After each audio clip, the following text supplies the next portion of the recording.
Hello, today is March 23rd, 2010. We're meeting today with Mr. Leslie Trowbridge at his home in Greeley, Colorado. My name is Brad Hoops. I'm the interviewer for the Northern Colorado Veterans History Project. Welcome, Les, and thanks for sitting down today to tell your story. Let's start out, if we could. Tell us a little bit about yourself, your date of birth, where you were born, a little bit about your family. Well, I was born in Curtis, Wisconsin, a small town. I was born on a farm.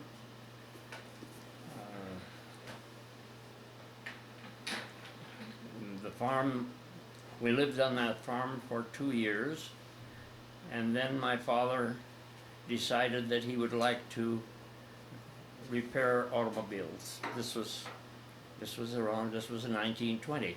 Now, what's your date of birth? May 21st, 1920.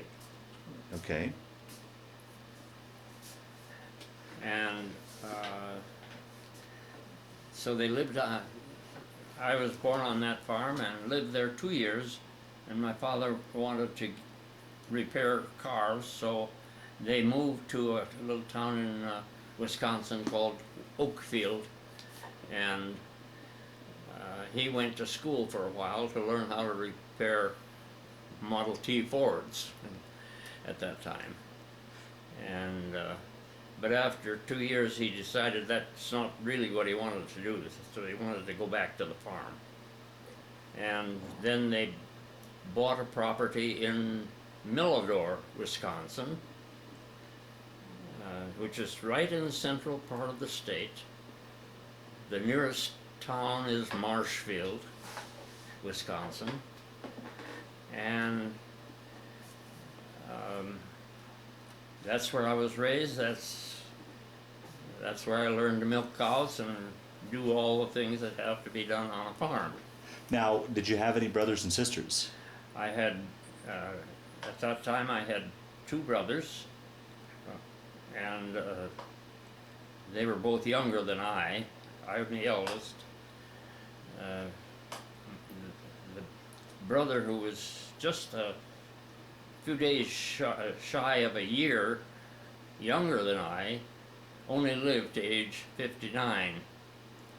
The third brother, is named Charles, was born in 1927, and he died when he was 69 years old.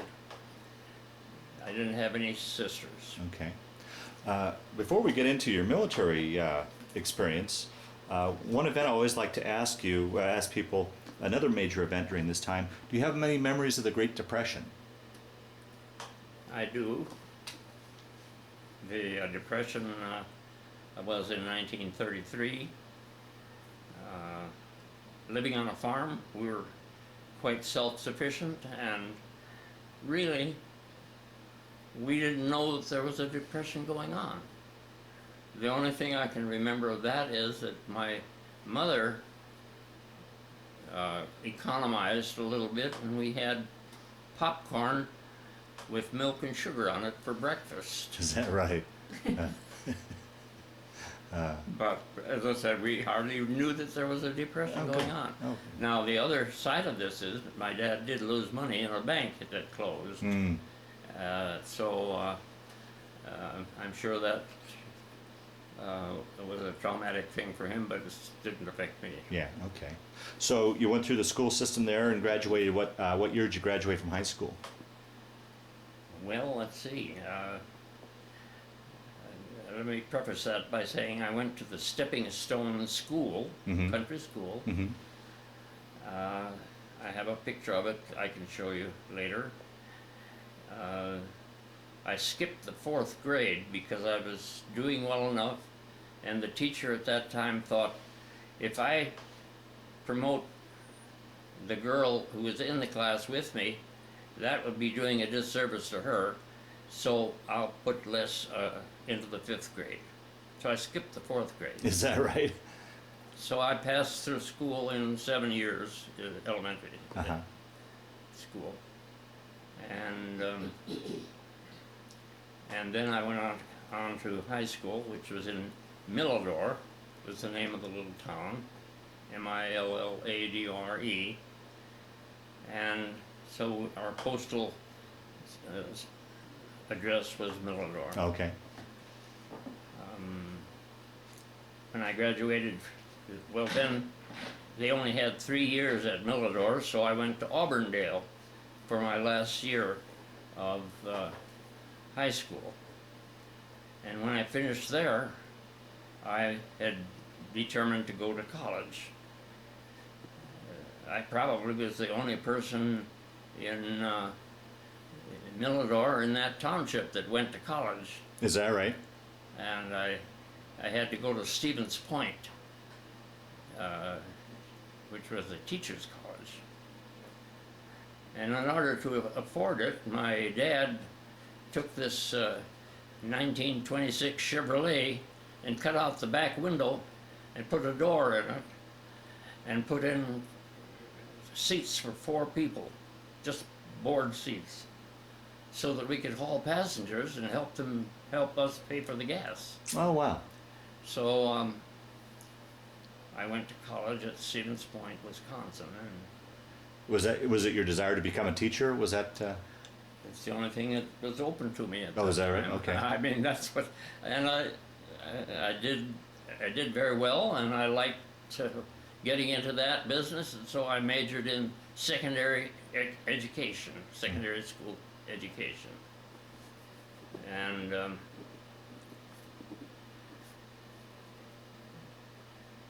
I taught for 1 year after that, and it was while I was teaching. I got a deferment for 1 year as a teacher, but I knew that shortly after I was going to get drafted. So Now, were you still in college when the war broke out, or had you graduated from college when the war broke out?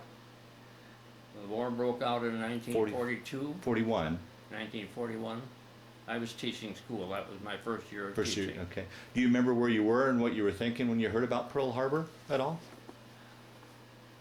Well, I was thinking a lot about the classes I was teaching.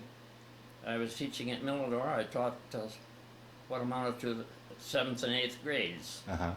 So I'm afraid my mind was pretty much on that. Right. I can remember the incident where I heard about it. I was on the farm, and I was, this was in the fall of the year, this was in August, and we were... December of 41. Yeah. Yes, that's right. Yeah. Well, I must have something wrong there then. But anyway, at one time, we must have been talking about it, Uh-huh. and I thought to myself, well, that's a pretty terrible thing to do. And we listened to the speech by Franklin D. Roosevelt about the day of infamy and so on, whenever he gave that. And well, my memory must be wrong. I thought we were filling silo on the farm at the time that I heard about it. But anyway, that's incidental. Okay. So you had a 1-year deferment because you were a teacher. Yes. And then after that 1 year, take your story from there then. Well, then I knew that I was going to be drafted the next year, so I began to think about what service would I like to be in. Well, the Navy sounded good. Good, clean service to be in. So I drove down to Oshkosh, Wisconsin for my physical exam. And the first thing I introduced myself, and there was a doctor there, and he said, okay, take off all your clothes. So I took all my clothes off. And he said, you sit in the dental chair. So I sat in the dental chair, stark naked, and he wrote something on the sheet of paper, and he handed the paper to the next person, and he said, you can put your clothes on now. So I went to the next person. I said, what happened? Am I rejected? I feel good. My health is good. You know, he said, you have malocclusion. I didn't know what malocclusion meant even at that time. What is it?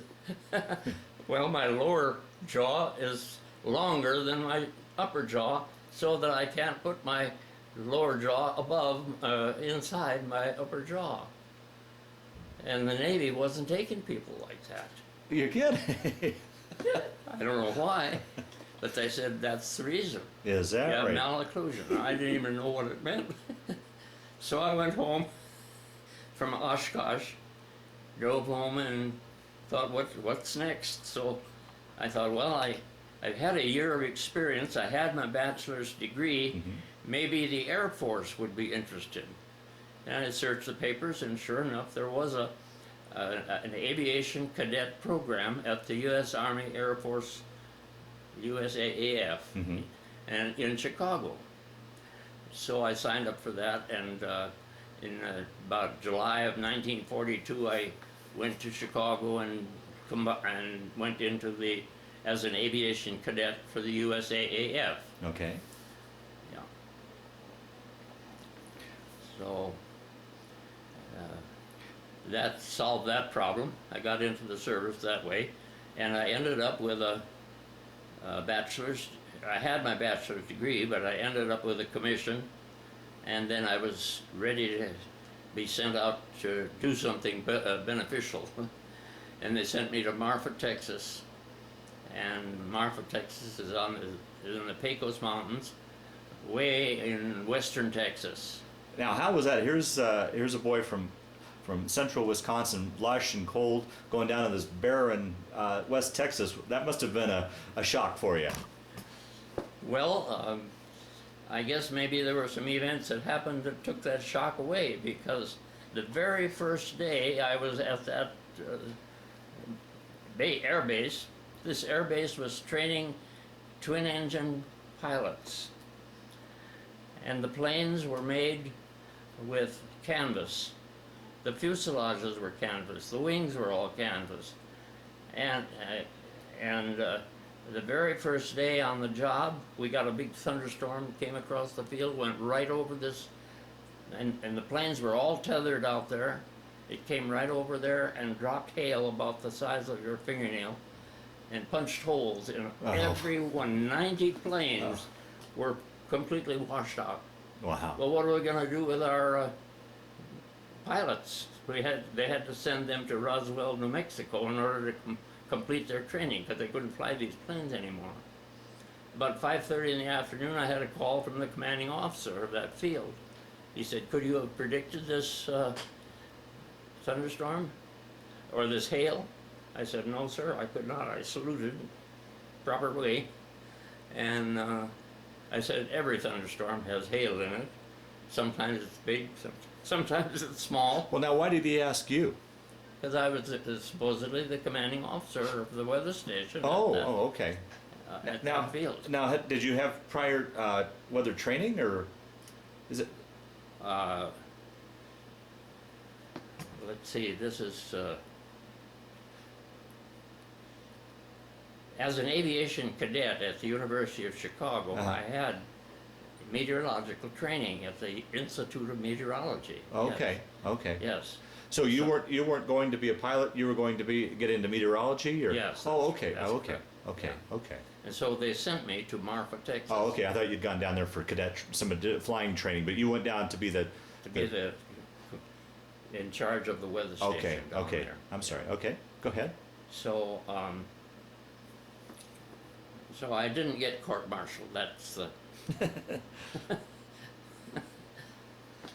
He was apparently a very understanding commanding officer of that station, and I was telling the truth. Every thunderstorm in the world has hail in it of different sizes. Yeah. Yeah. And it happened to come right across that field and drop just the wrong size pellets of hail, and it punctured them just like pepper shakers. Well, what would you've been able to do anyhow? If you say you knew that hail was coming, would they have just flown the planes out, or could they possibly have done anyhow? Well, you'd run out there with your whole crew and untether the planes and fly them away. Oh, okay. Okay. Okay. All right. So it wasn't a practical, it happened in 20 minutes. Yeah. Right. The whole right. thing. Yeah. Sure. Sure. Well, continue your story from here, Les. Then. Well, then, see, this was in can't even remember the exact date. That's fine. Anyway, I knew that I was going to be drafted the next year, because I already had my bachelor's degree, and I knew that I was going to be drafted because I was no longer teaching, and Right. I'd been trained at the University of Chicago. So they sent me to Riverside, California, and we spent about maybe a month there purchasing uniforms and things, getting all ready. We knew that we were going to go overseas. And so Now, being in California, did you figure you were heading to the Pacific then, or did you know where you were? I had no idea Oh, where okay. we were going. Oh, okay. But they were hiring meteorologists. They produced too many meteorologists, as a matter of fact. And so we went to New Zealand, stopped there for a while in Wellington, New Zealand. From California? Now, No. did you guys fly down, or did you take a ship No, down? we took a ship. Well, talk a little bit about that. Here, once again, there's a farm boy from Wisconsin out to sea. Did you get your sea legs, or how was that trip for you?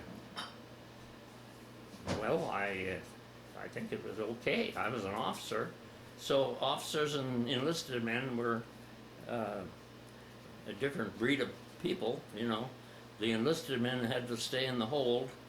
The officers had rooms they could share with another officer Okay. on board the ship, and so we could get out and see the fluorescent colors of the sea, as it was. It was not a rough sea. It was a very calm Oh, sea. okay. Uh-huh. We went through what's called an initiation. Crossing the equator, everybody has to go through this initiation. And The so polywog. yeah. Yeah. So we went through that, and we stopped in New Zealand. We there were several buddies that were with me, and we decided to go explore the town. So we went out and rented a cab and take us up to that park up there. Okay, so we started to go up to the park, but they were burning charcoal engines. They were burning coal gas. Okay, right. They didn't have gasoline, and it's not very powerful. So we got about halfway up the hill to the park, and they said, well, you guys get out and push. So we pushed him to the top and ended up at the park. And so that was our experience in Wellington. And from there, I went to Perth, Australia.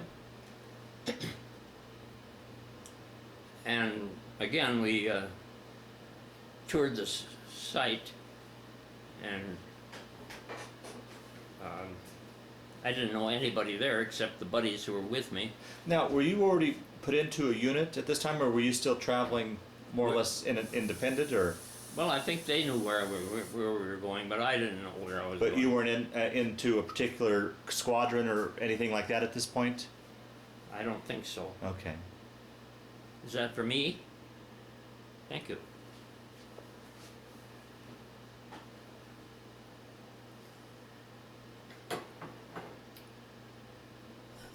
So, we spent a few days there in Perth, and then we boarded a British ship, and we sailed for Karachi. Oh, wow. And and then after spending about a month there, we were put on a train to go to Calcutta, and this train followed the Ganges River, which cuts down kind of like that down to Calcutta. When we got to Calcutta, we had to cross that river, and we got into another train that went northeast up into Assam. Assam province was then a part of Italy. Since then, it's become part of Bangladesh, but it was part of Italy. India. Or India. Yeah. And so that's where I was stationed then, and I was forecasting for hump flights. Oh, wow.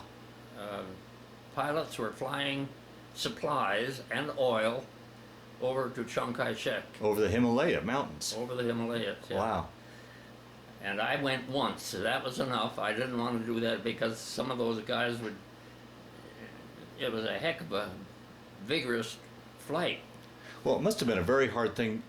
The weather was so unpredictable. It must have been a very hard thing for you to do the weather for that, wasn't it? Or We didn't really do much weather. We asked the pilot how was the weather, and he'd say, "Well, it's pretty rough." Or the thunderstorms are more than 12,000 feet You're right, high yeah. over those over those mountains. So I was sent to Chengkung, China, after about 10 months in India at Mohenberry. Then we went to China and set up a weather station there in Chengkung. After 14 months in Chengkung, where we were really forecasting for the return flights for these pilots, I was sent to Yankai, Yankai, which was in southeastern China. We thought, well, we'll see some Japanese there, but we never saw a single Japanese. We thought that's close enough so the Japanese might be coming over there and bombing us. yeah. But they were on the run. This was toward the end of their expansionist period. It was the end, as a matter of fact, and they were more concerned with protecting themselves than they were with bombing other places in China.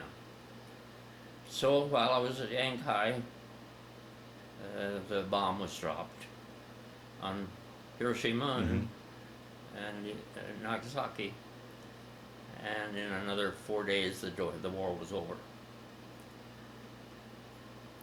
So that was in August of 45. 45. Well, I definitely want to back up and just pepper with you a lot of questions. I mean, the first being, here's, once again, I keep going back to this Wisconsin farm boy. Here's this Wisconsin farm boy that, like many, I'm sure, in your generation, growing up, you really didn't travel too far away from home, away from the farm. That's right. And here you've been on this incredible exotic trip all halfway around the world. I mean, we're talking New Zealand, Australia, Pakistan, India, China. That must have been an incredible experience for you. Can you talk about some of the places you went and what you experienced and saw that you Well, remember? Anything that stuck out in your mind? We lived in tents in Mohenberry, and one of my buddies by the name of Clayton Powell shared a tent. We were both officers, and we had a person who kept the tent under good condition. He was called a bearer, B-E-A-R-E-R, bearer. And I remember our favorite expression with this bearer was "jolly, jolly, jolly." Faster means faster, faster. It was a totally unsympathetic thing to say because he was working as fast as he could. But anyway, and so I put up with that for about 10 months while the pilots were flying back and forth across the Hump. But I only went once, just over. and and then I was in China in Chengkung. And it sounds like that was a pretty hairy trip over for you. Well, it wasn't exactly. It was a calm day. Oh, okay. It was not one of those days where you get the big thunderstorm. Right. Yeah. But this was the monsoon season. See, this is August, and there would have, at any time, there would be a tremendous thunderstorm, 12,000 feet high or more. But we were very fortunate, and I thought, well, I just been here now. That's enough. I don't think I want to fly across the Hump. But I didn't have to. I was not a pilot. Yeah, I right, was yeah. a weatherman. I set up weather stations. And I did that for, I think, 14 months in Chengkung. And then I got orders to go to Yankai, which is out in the southeast. But by that time, the Japanese were on the run. They were starting to pull back. So Now, how were conditions in these various camps that you lived in, as far as your accommodations, and how was the food, and were you comfortable in these? I mean, particularly like As what an was? officer, I was very comfortable. Oh, Yeah. okay. I don't think the enlisted men were that comfortable, but they were well treated too. But But you were well supplied with food and oh yeah, we had good food. Yeah.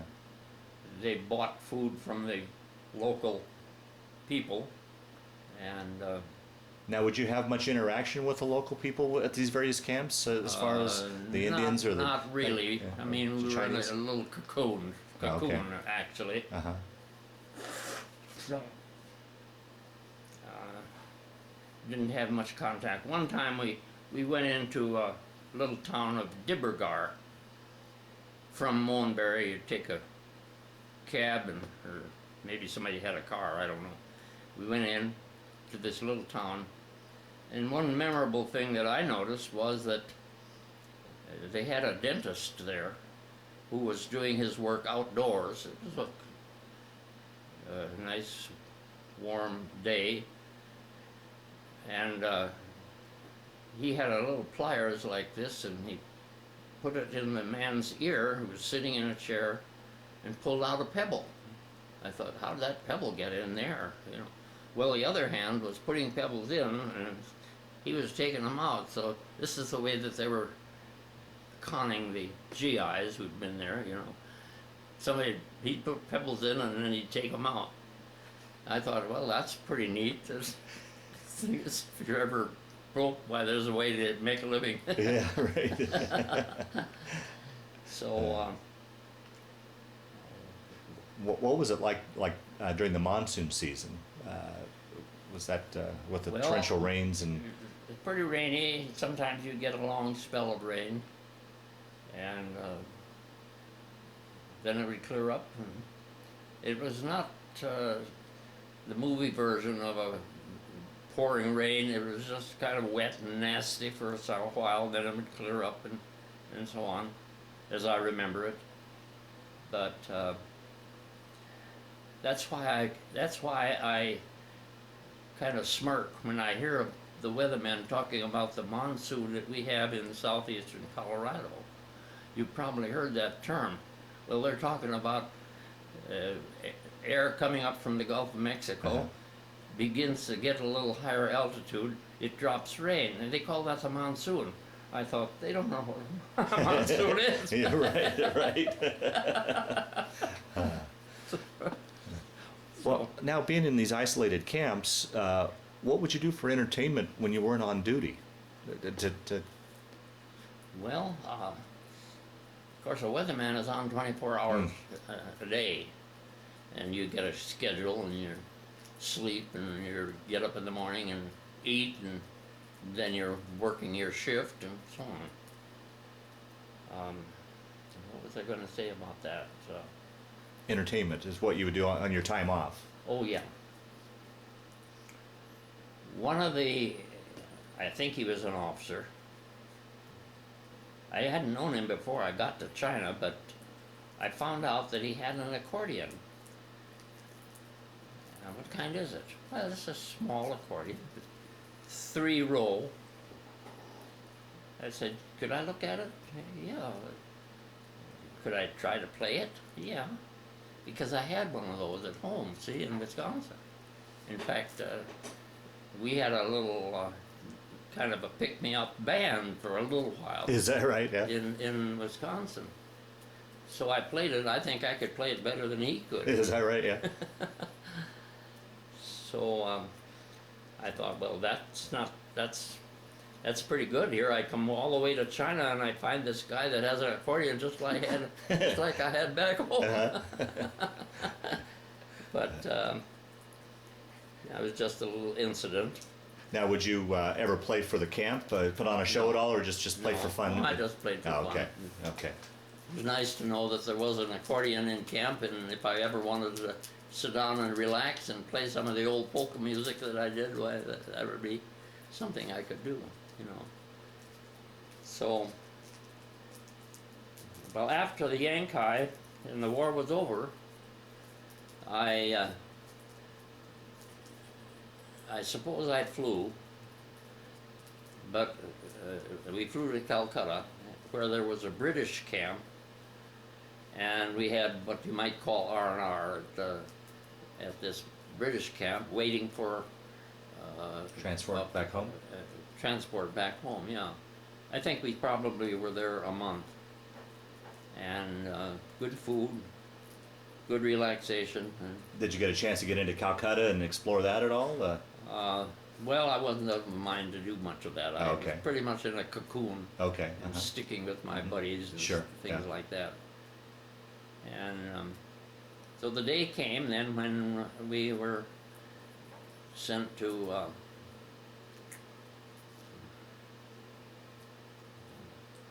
kind of lost track of the story of where I am. You're leaving this British R&R. Now the war is over. Yeah, huh? The war is over, and our biggest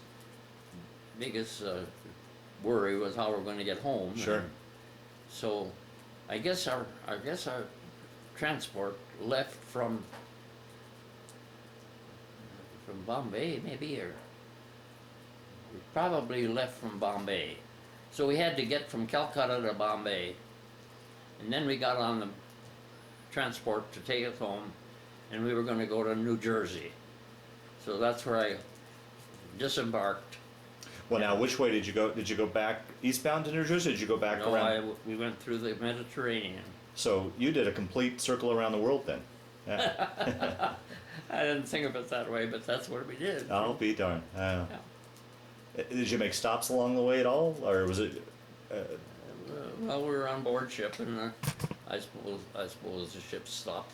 It didn't make any formal stops. Oh, okay. But you went up through the Suez Canal and the Mediterranean, and then across the Atlantic. Right. Exactly right. Yeah. Wow.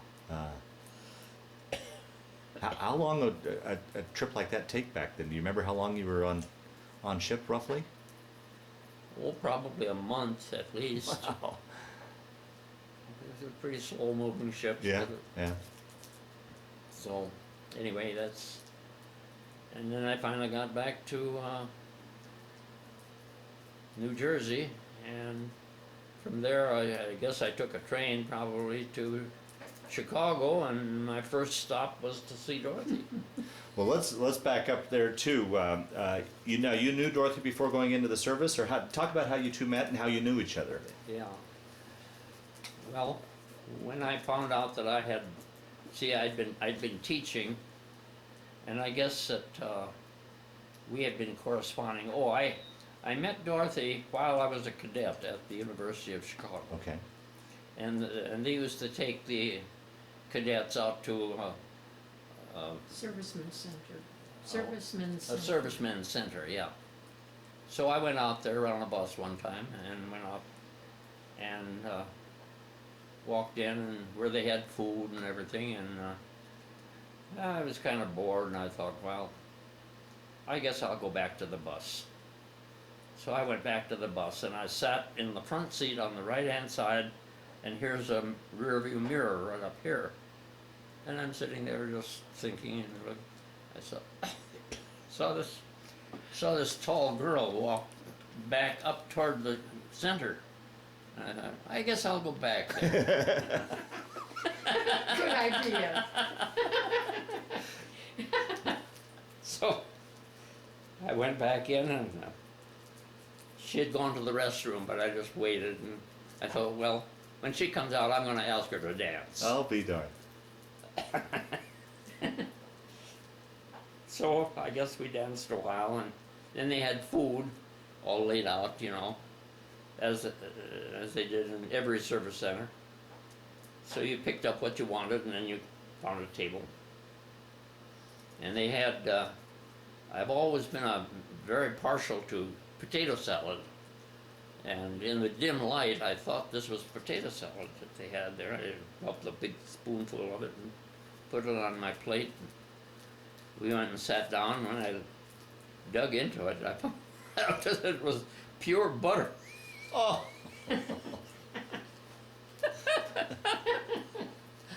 So, and anyway, we danced a while, and then I guess the bus was ready to take us back to the University of Chicago. And Dorothy went home, and she lived in North Chicago, on Belmont, I think it was. And she had an elder sister by the name of Hildegard, and she went over and told Hildegard. She said, "I met the man I'm going to marry." Is that right? Wow. I didn't have anything to do with it. It was Yeah. all self. Yeah. One day, Wow. I'm a good judge of character. First date I'd had in years, I think. I was not a dating man. I was too busy milking cows or something. Yeah. Well, now did you guys have a chance to date quite a bit before you were shipped off to Texas then, or what was the time? Somewhat. Yeah. During the 10 months as an aviation cadet there, we dated. Okay. Yeah. Okay. Now, while we're talking about that, we'll get back to the story. Did you have your choice of going into weather? Was that something they asked you, or did they tell you you're going to go into meteorology? Well, I signed up for it. Oh, okay. Okay. As an aviation cadet, it was the Institute of Meteorology at the University of Chicago. Okay. I signed up for it, so I didn't know really what I was getting into, but that was a wonderful course, a very intensive course, and they taught us enough meteorology to have lasted probably 4 years at a standard college meteorology course. So. Well, I didn't want to deviate from that. I wanted to get back to your story. So you guys dated, then you shipped off to Texas, but corresponded that whole time. Yeah. Now, how was that once you were back? Once you were overseas, being in these isolated bases, how was communication as far as news and letters and stuff from home? Was that pretty reliable, or? Yeah, it was pretty reliable. I don't know who handled it. I suppose it's the military. It was probably through the military, and they brought mail to us, bags of mail, and I'd always look for one from Dorothy, and so. But how about other news from home, as far as, like, for example, when would you get news I like corresponded with my parents, like maybe I'm sure they wanted to hear how I'm doing or where I was and so on. But as far as, is that where you were getting all your news from home, or were you getting other news as far as how the war was going and, I don't know, baseball scores? I mean, was there any sort of... For a strange reason, I really never was interested in spectator sports. Yeah. I couldn't tell you the name of, except maybe a few people like Lou Gehrig and... But as far as just general news from home, was there any sort of newspaper or anything that you were getting that, or was it? No, just letters from my mother. Just letters from home. Okay, Yeah. all right, okay. And I let them know where I was, and they let me know how things were going. So My youngest brother didn't get into the service because he was at home helping with the chores. So you and got keeping deferred the for farm being on the going. farm. Yeah. Youngest farm Yeah. son. And your middle brother, did he serve? He came to the University of Chicago at the same time I was there, maybe a year later, got into the next class, but it was a pretty rigorous course and he didn't do well enough, so he went into pilot training. And he spent his years of service ferrying planes from place to place in the United States. Okay. He flew Curtiss Wright planes, whatever those were. The ones with the big fat engines, and I can't even remember what they were, but that was his job. Oh, okay. Okay. Yeah. Okay. And I think that he may have gotten married sometime during that too. So. Okay. Well, we'll move forward here to your story. So you took the ship back to New Jersey. Did you go into New York Harbor? Were you able to see the Statue of Liberty? I mean, did that have any effect on you at all? And along those lines, how long were you overseas altogether? 29 months. 29 months. Wow. Yeah. No, I don't remember aiming to visit the Statue of Liberty and climb to the top and do any of that. was anxious to get home. Yeah. Well, how about, I know and many of the guys I talked to that were overseas for long periods of time like that, when you got back, did you have any sort of cravings for anything that you'd missed overseas? Like, I know they would talk about milkshakes or milk, or was there anything that, boy, I just can't wait to... And No? no, Not not really. really. I was not really much of a gadabout. Yeah. I never had a date until I had a date with Dorothy. So from New Jersey, then you went to Chicago to see Dorothy. Is that where you were discharged? Then I taught for a year at Lake Geneva, Wisconsin, after I got back, because I had already had my bachelor's Right, degree, yeah, and yeah. I had a teacher's year of teaching experience, so I went back into teaching. Well, now, did you have enough points to get out of the military right away when you got back, or did you have I to? must have. Well, the war was over, so all the points were just, Oh, okay, okay. you didn't have to wait. At least I didn't have to wait. And but I taught at Lake Geneva, and that was about 80 miles from Chicago. And I bought a car.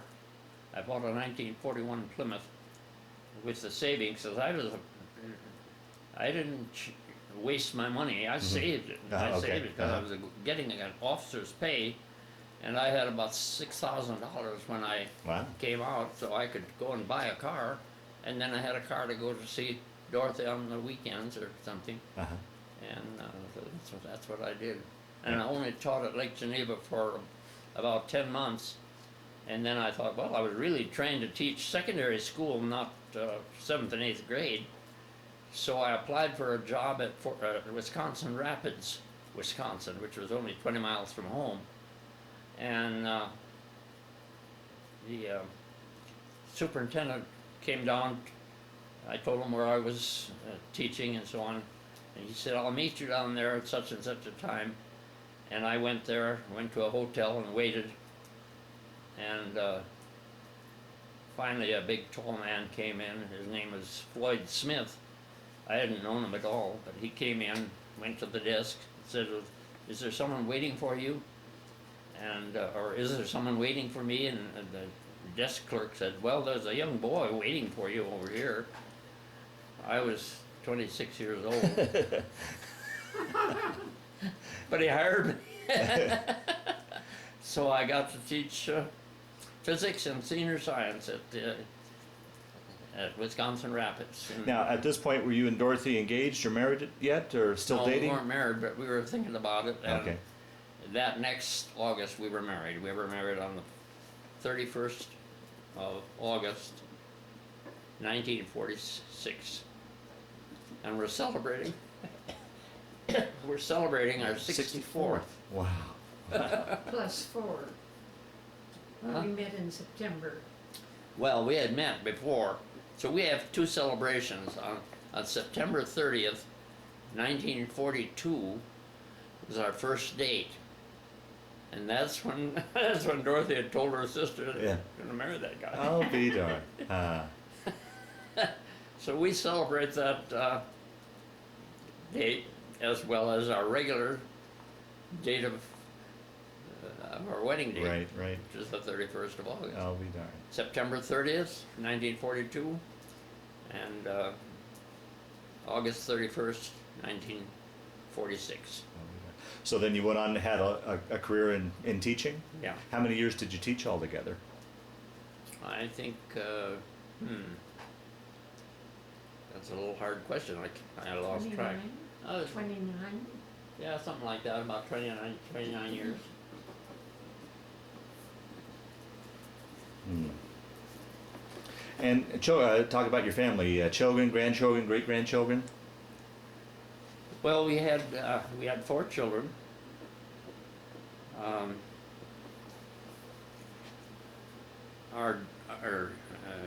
I had 3 boys. We had 3 boys and a girl. The 2 oldest boys presently live in Seattle. The girl lives with us, or did. I mean, she's living in our house, Mm-hmm. and she works here at Bonnell. Okay. She got into yoga, and she decided that she wanted to come home from. She was getting her training in out in Long Island in Montauk. So she was learning how to do yoga there, but she finally decided she'd like to come back west. That's where she was raised. Mhm.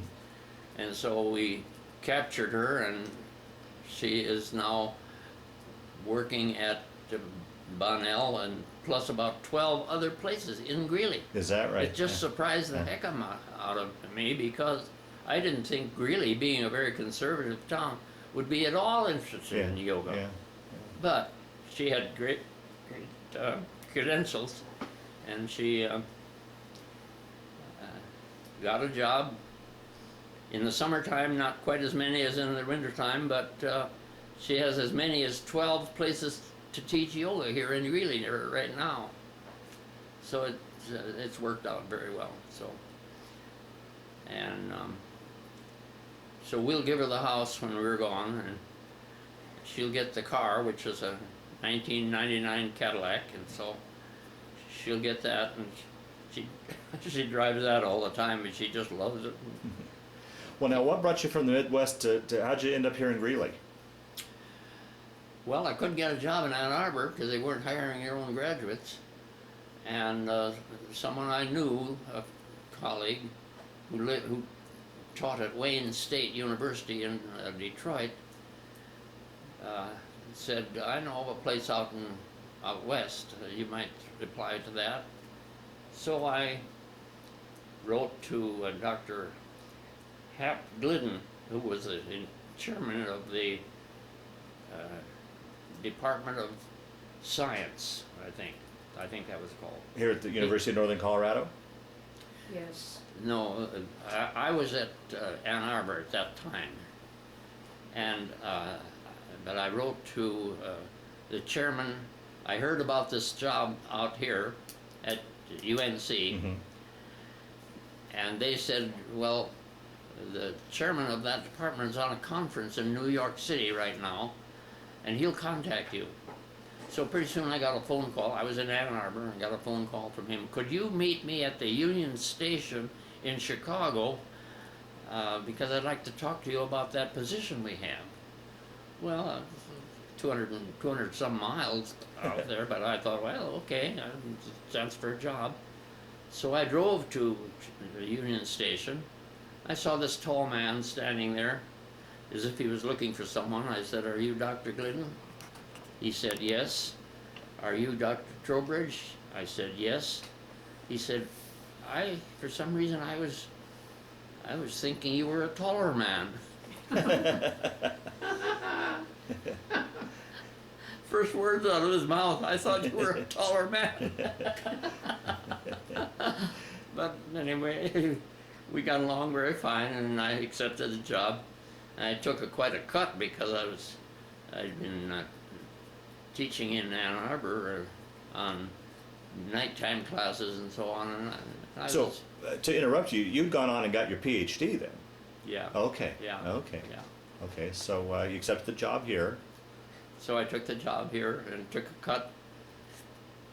But I came out here and I found out the climate was a heck of a lot better even than Wisconsin. So we've been very happy here. Oh, very good. Very good. Yeah, And how about any grandchildren, great-grandchildren? so, our daughter, who's the person I've mentioned a couple of times, was married for 14 years to a man who had 2 boys.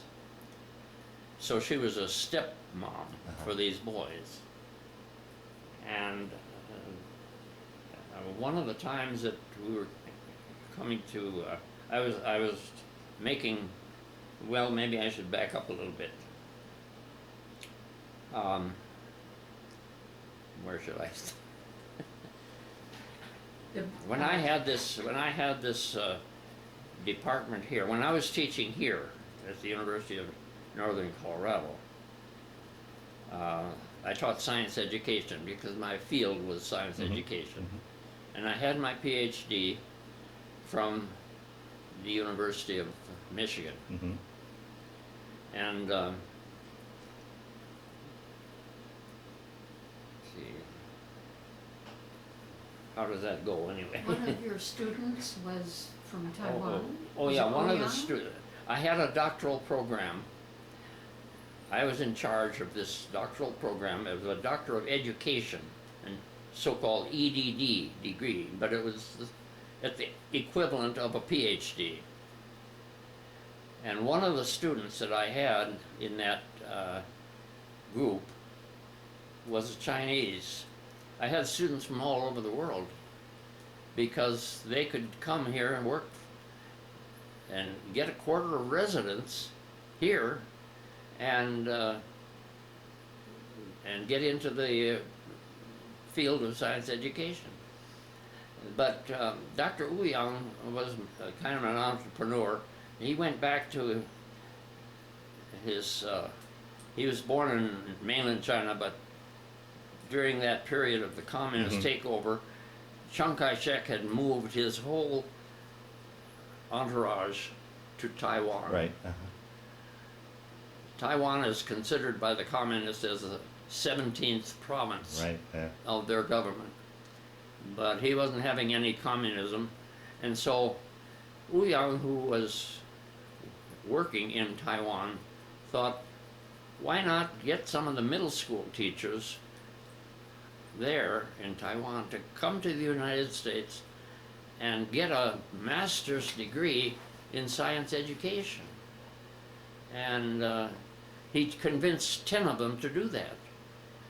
So they came to Colorado and they talked to Dr. Brown, who was the dean of the graduate school, and he said, what's your TOEFL score? And their TOEFL score was a score that they would do on English. And he said, well, they're all too low. You'll be competing with people that are born and raised in America. I can't accept you here. So Ouyang said, okay, that's all right. He took them to the University of Northern Iowa. There's a whole gang of them. They went to the University of Northern Iowa, where they do have an Institute of English that could be taken at the time that they're taking courses in geology or whatever they're taking. Well, because of the fact that I had this doctoral program here, the Doctor of Education, 3 professors from the University of Northern Iowa had come out here as students. So when this opportunity came up that there would be a group of people coming to the University of Northern Iowa to work on a master's degree, I was invited to come and be their teacher out there. It's Cedar Falls, Iowa. And so that's why, for a period of 10 or 12 years, Dorothy and I had a chance to go to Taiwan, because during the Lunar New Year, which is around the 20th of February, they have a 2-week break. So we thought, why don't we set up a concentrated course there, and they can take that concentrated course that'll add credit to what they're making on for their master's degree. And we did that. So we went to Taiwan about 10 or 12 times. Is that right? Yeah. Now being over there, did that give you the opportunity? Did you ever get a chance to go back to any of the places you'd been stationed during the war, to mainland China or India or Pakistan? Did or, No. or other trips? Any other? No, You it never was had. communists. It was communists. Oh, right. I didn't want anything to do with the communists. But in any of your other travels between since then, have you ever had a chance to go back to any place you were stationed? Well, one of the students that I had in my Doctor of Education program was from Korea. His name was Sun Jae Jae Pak, P-A-K. And I met him at a National Science Teachers Association meeting, and we talked, and he said, I'd like you to come over and give a talk to some of my colleagues in Korea, South Korea. So we had a chance to go to South Korea, at least. And then we met. Yeah, then we met. Ukraine. There was one of the people who was at that conference was from the Ukraine, and he was interested in the things I was talking about and the things that Dorothy was doing, because she kind of, by osmosis, caught on to some of the science activities that I had done. And he said, why don't you come to the Ukraine next year, because I'm hosting the conference, and I'd like to have you be my guest. Wow. We did. So that's what we did. Oh, wonderful opportunities. Yeah. Wow. And they treated us like VIPs all the time we were there. Wow. It was wonderful. Wow. Yeah. I meant to ask you now. Once you were overseas in the China, Burma, India theater, what Air Force did you serve under? Well, when Hap Arnold became a general, he became the chairman of the U.S. Army Right. Army Air Force. Right. It was not the U.S. Army Air Force. It was not the USAAF. It was the Army. Right. Right. I mean, it was the Air Force, just like the Marines are the Marines. Right. And so it was sometime during that time the transition came. So when I was discharged, it was from the U.S. Air Force. But which one was it? The 14th, the 15th? You remember which Air Force? Which of the Air Forces you I served? think it under? was the 5th. The 5th. I think so. I could be wrong about that. And- Those things didn't seem to concern me very much. Oh, at that okay. time. Okay. So I wanted to get home. You remember the squad you were serving with at all, or you just No. weren't? Okay. No, I don't. Okay. I don't remember Okay. that. No. Okay. All right. Through the years, have you ever kept in touch with any of your buddies that you served with, or gone to any sort of Yeah, reunions, yeah, or? a little bit. Yeah. There's a fellow by the name of Sweeney, who was one of my buddies, and as a matter of fact, when Dorothy and I got married on August 31st, 1946, he and his wife came and visited us, and we spent a day reminiscing and touring the city of, let's see, he was from a little town in Michigan. What was the name of that town? Yeah, that's okay. Anyway, that was one, Okay. and there were others. Yeah. And then you were invited to Saudi Arabia. He went there. Wow. I Oh stayed yeah, I at had home during the because- time that I was the chairman of the science education department at UNC. A lot of people from all over the world came because of this Doctor of Education degree in science, a master's degree or a doctor's degree. And I had 12 of them who applied for it from Saudi Arabia. And they all did very well except one. And he just didn't have the smarts up here to handle the coursework. But after it was over and they had graduated with a Doctor of Education degree, they went back to Saudi Arabia, to Riyadh, where a brand new university was being built for them.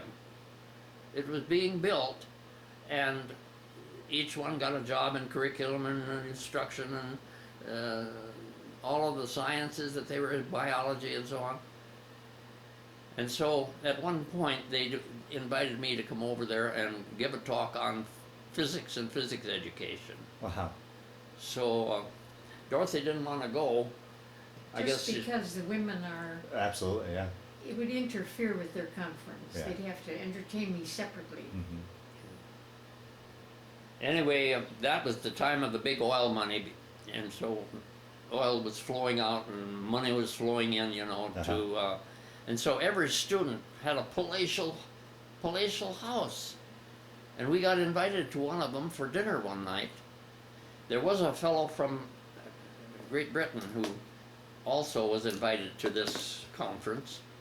He was a math teacher, and I was a science teacher, and so we go to this house, a room about as big as this, that had carpeted, great big Persian rug on the floor. There are no chairs, so we had to sit beside the carpet, and that was our table. Uh-huh. And the places were designated by a big liter bottle of Coke. A great big bottle of Coke, that designated where you sat. Huh. And while we were chatting and waiting, there was a door on the side. A hand came out of the door with a tray. And one of the students got up and took it from her. It was a woman, and it was the only time that we saw a woman while I was in Saudi Arabia. Wow. They're completely isolated. Yeah. They cannot associate with the men, but they could have the roast lamb out, and we had roast lamb, which was a delicious meal. Wow. So your career gave you the opportunity to see a lot of the world and a lot of experiences. Yeah. Well, Les, we'll start to wind down this interview. Is there anything I didn't ask you that you wanted to talk about? Any stories you can remember now that you want us to talk about? Dorothy, if there's anything that you want to add or any stories that you know that he's left out that you'd like him to talk about, just so we can kind of hopefully round out this interview and collect as much as we possibly can. My major is home economics. So when Leslie had demonstrations that you used kitchenware to show the demonstrations. So I learned to do those, and I would prepare a suitcase full of these things, and I would teach in Greeley and in Weld County and in New York City and in Washington, D.C., and took my little suitcase and did substitute teaching. Wow. So I learned that through him. I'll be darned.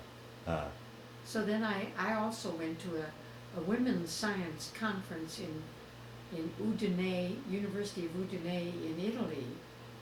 And Leslie stayed home because I took my daughter, and the two of us went there for just a few days, and then we went to Venice. So. Oh, wow. So you And guys she have, saw all those buildings. so boy, you've had a lifetime of experiences and you've seen and done a lot. Yeah. Marvelous. Yeah. Well, one question I always like to ask towards the end of this interview is, Wes, during your military time and your time overseas during the war, how do you think that affected or played a role or changed your life at all? Or was it just simply a chapter that you went through in your life, do you think? How would you answer that? Well, I was completely sympathetic with doing my service, because I thought, if we don't win this, we'll all be speaking German next year. So I was very sympathetic with it. Winston Churchill is my hero, because I think that he saved the country. He had a way with words. He was able to express himself, and I didn't have any sympathy for the Germans, even though my wife's parents were German and so on. But people are people. That's the way I looked at it, and some people are crazier than others. That's all. Yeah. So.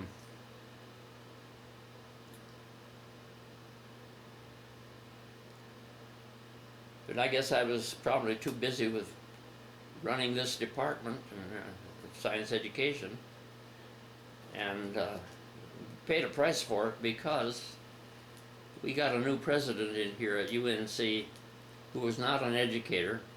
He was a businessman, and he looked at all the departments at UNC and decided, here's one that can stay, and here's one that can stay, and here's one that maybe can stay, and so on. But he wiped out 7 departments because he was mandated by the governor to cut down the number of tenured faculty. And the previous president had been a little too loose in hiring. So when Dr. Dickinson came, he took that opportunity and he eliminated 7 departments. But everybody in these 7 departments had signed a contract saying that they would, because we were all hired on 12-month contract, not 9-month, but 12-month.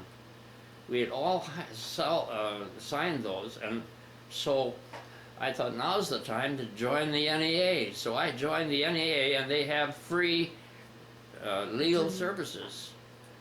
And we got a good lawyer, and it took 8 years for us to win that case. Wow. They let go 40 people, and you're the only one that came back?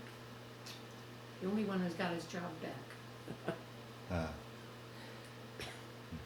largely due to my wife's intervention, because they had, what do they call this person that, Oh, advocate, yeah, advocate. something like that. But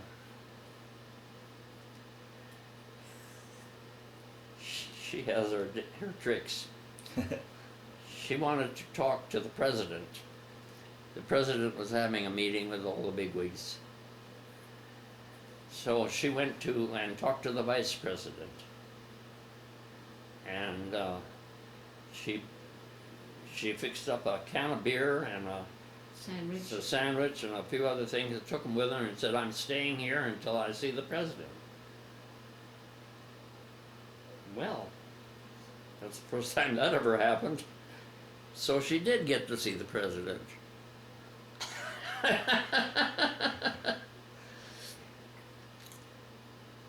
And the president said, "Well, I can't give you a position, because that's in the hands of the dean. That's the dean's job. But I will say this: if you will come back tomorrow at 5 o'clock and meet me here, I will give you a letter which will explain what we're doing." I thought, well, it'll just be another blah blah blah letter explaining why he couldn't do anything. But what was it? It was a letter of reinstatement. Is that right? Wow. So my job was saved by my wife. Well, Les, I want to thank you for sitting down to tell your story today, but more importantly, I want to thank you for your service to our country. Well, thank you very much.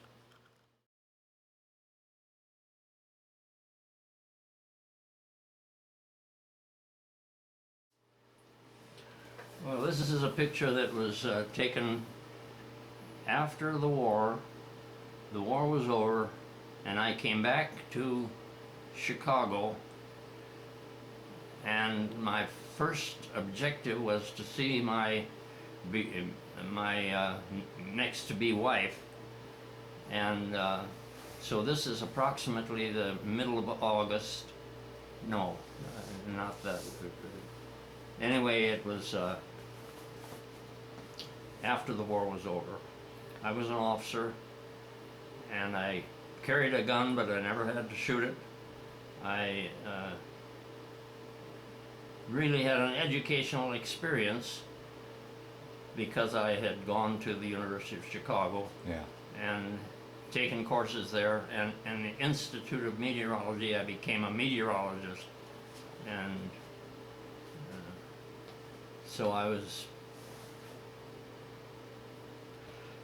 interested in seeing my engaged person. That's a question I'd like to ask you, Dorothy. You hadn't seen him For a about couple of years. Could you see a difference in him from when he left and when he came back, either physically or emotionally, or was there? Well, I was attracted to him because of his sterling character, Okay, but and he was the same. But his experiences over there hadn't changed him at all. He was pretty much the same guy. Yes. Okay. Right. Okay, this is my mother and father. I'm not sure of the year, but this is a good rendition of my mother and father. And I noticed my father has a kind of a smirk there, but that was fairly typical of him. He had that kind of a twisted mouth like that just on that picture. Maybe that was an indication of his philosophy or something. Anyway, they were married in 1919. This picture was not taken then. It Yeah. might have been taken at a later time. But it's a good picture of my parents as I remember them. This is my baby picture when I was 7 months old, and it was taken by my aunt, my father's aunt, who I think because of the fact that I was perhaps the first child of of the parents that I showed you a moment ago, she treasured that and finally gave it to my father and mother as a baby picture of me. This is a picture of The eldest son and the youngest son. yeah, Your eldest son and your youngest son? yes. Okay.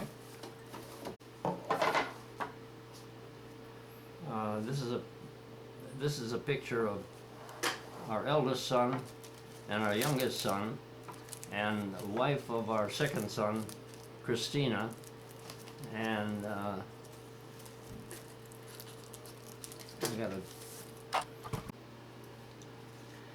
this is a picture of me and my wife Dorothy teaching a course in Hawaii. I don't know the date or the time, but we made many trips back and forth across the ocean. This is a picture of Dorothy and myself on several of the trips to Taiwan. I had the opportunity to teach in February at a short-term course, and in addition to that, we sometimes would take a trip around the island of Taiwan, and this is in the science education department, which I was chairman of at the University of Northern Colorado.